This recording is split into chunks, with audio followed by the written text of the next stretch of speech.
Assalamualaikum warahmatullahi wabarakatuh. Apa kabar Besti? Semoga sehat dan bahagia selalu ya. Insya Allah.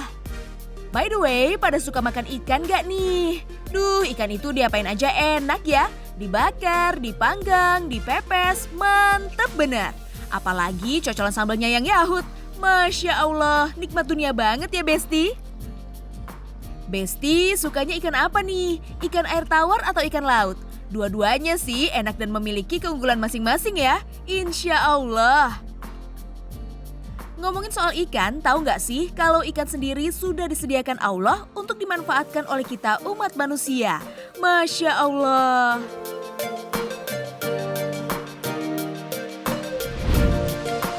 Dalam Al-Quran, surat An-Nahl ayat 14, Allah berfirman, Dialah yang menundukkan lautan untukmu agar kamu dapat mengambil ikan yang segar darinya.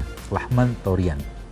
Masya Allah, tabarakallah, Allah memberikan pesan kepada kita untuk mengkonsumsi ikan.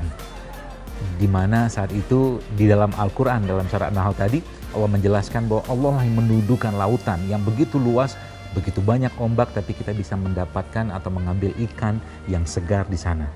Maka sejatinya umat Islam bisa mengambil faedah atau hikmah dari ayat ini untuk lebih banyak lagi mengkonsumsi ikan-ikanan, karena itu sebenarnya adalah perintah dari Allah, yaitu mengkonsumsi ikan-ikan yang segar dari laut atau lahman torian. Maka Masya Allah tabarakallah, kalau kita bisa mengolah ini dengan baik, menjadi bahan makanan yang sehat tentunya, dengan bumbu-bumbu yang sehat juga tentunya, maka insya Allah umat Islam akan menjadi umat yang kuat dengan bahan berbasis ikan seperti ini. Mari makan ikan. Besti, sebagai negara maritim tak heran jika ikan menjadi salah satu makanan yang umum dikonsumsi di Indonesia. Dengan banyaknya ikan di Indonesia, harusnya kan warga plus 62 doyan makan ikan ya. Tapi nyatanya kok nggak juga ya Besti? National Destructive Fishing Watch (DFW) Indonesia pada tahun 2020 lalu menyatakan tingkat konsumsi ikan nasional termasuk rendah loh dibandingkan dengan Jepang pada tahun yang sama.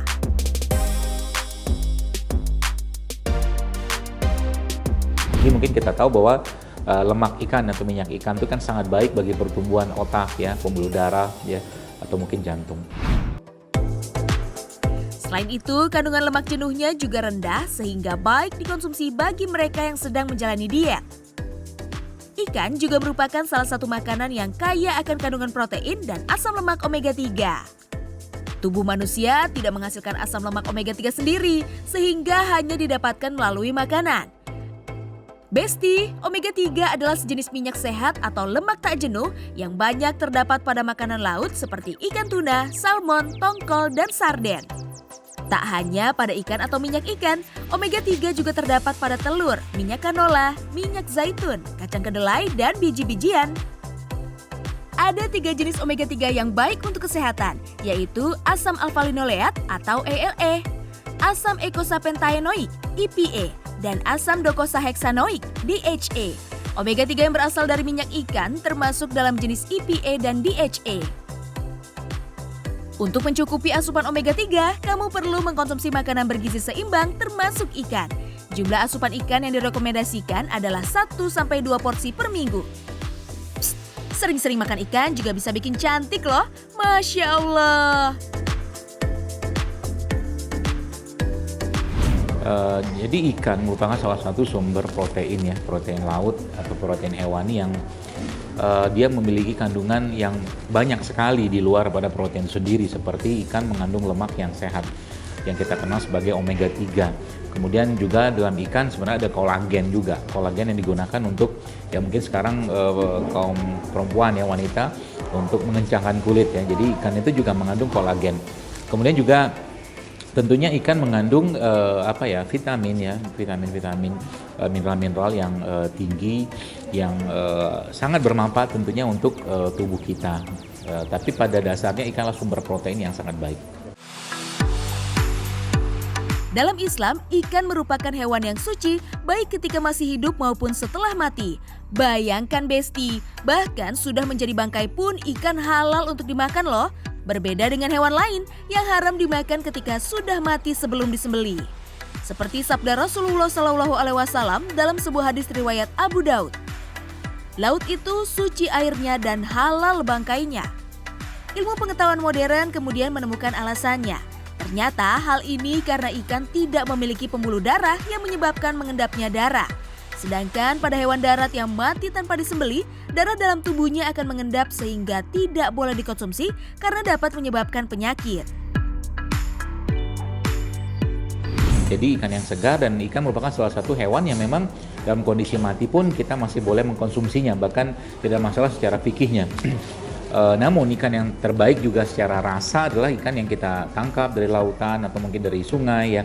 Kemudian ikan tersebut diolah langsung saat itu tanpa dilakukan atau mungkin tanpa dibekukan, karena selama ini kan banyak ikan yang dibekukan karena memang akan sangat mempengaruhi rasa dari ikan tersebut. Fakta bahwa ikan dapat bermanfaat bagi kesehatan telah dibuktikan secara ilmiah sebagai sumber gizi yang penting. Namun jauh sebelumnya hal ini sudah disebutkan dalam Al-Quran.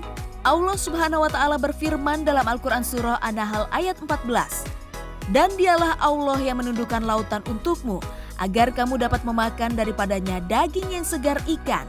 Dan kamu mengeluarkan dari lautan itu perhiasan yang kamu pakai, dan kamu melihat bahtera berlayar padanya. Dan supaya kamu mencari keuntungan dari karunia-Nya, dan supaya kamu bersyukur. Masya Allah. Selain itu, Allah juga berfirman dalam surat Al-Maidah ayat 96. Dihalalkan bagimu binatang buruan laut dan makanan yang berasal dari laut sebagai makanan yang lezat bagimu dan bagi orang-orang yang dalam perjalanan.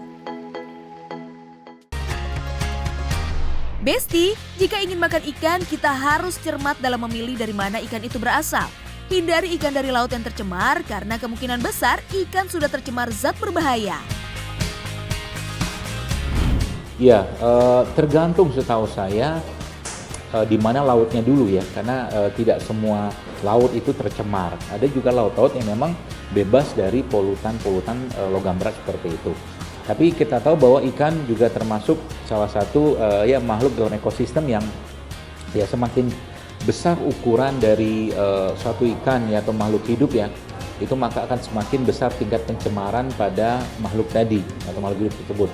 Maka paling baik adalah ya kita memilih ikan-ikan yang tidak terlalu besar ya, tidak terlalu besar, karena kalau kita sudah ya tahu bahwa itu berasal dari laut yang tercemar, maka tumpukan ya polutan-polutan logam berat salah satunya atau mungkin sampah-sampah yang lain yang ada di lautan itu paling banyak ada pada ikan yang besar. Tapi kalau dalam itu justru malah bagus kalau lautnya benar. Besti, seperti sudah kita ketahui, Indonesia adalah negara kelautan yang pastinya juga kaya akan olahan ikan. Kali ini kita akan coba bikin salah satu masakan olahan ikan, yaitu pindang. Ikan yang kita gunakan kali ini adalah ikan gabus. Sebelumnya sudah saya jelaskan tentang Al-Quran yang bicara tentang ikan, dan tentunya kita di negeri yang penuh berkah seperti Indonesia atau Indonesia seperti ini kita bisa mengolah ikan dengan sangat mudah dengan berbagai bumbu yang ada di negeri ini. Salah satunya masakan yang dikenal di negerinya itu pindang. Saya akan coba buat pindang ala Zil Akbar, dan pindang seperti ini bisa dibuat siapa saja sebenarnya dengan bumbu yang sangat mudah. Ikan gabus merupakan salah satu ikan khas Nusantara yang mengandung protein tinggi dan albumin yang baik untuk kesehatan. Bumbu-bumbu yang digunakan adalah bumbu khas Nusantara, yaitu daun salam, bawang merah, bawang putih, cabai, kunyit, jahe, lengkuas, serai, dan tomat. Kecuali serai, bahan-bahan tadi ditumis dengan menggunakan minyak kelapa. Tumisnya tak perlu terlalu lama ya Besti, cukup sampai aromanya keluar saja. Setelah aromanya mulai menguap, masukkan air secukupnya hingga terendam, kemudian masukkan serai. Setelah mendidih, masukkan ikan ke dalamnya. Nah, sekarang tunggu hingga ikan gabus menjadi matang. Ini dia, pindang ikan gabus sudah siap untuk disantap. Perpaduan aneka rempah dan ikan gabus sangat menggugah selera. Akan tetapi selain nikmat, pindang gabus ini tentunya juga sehat.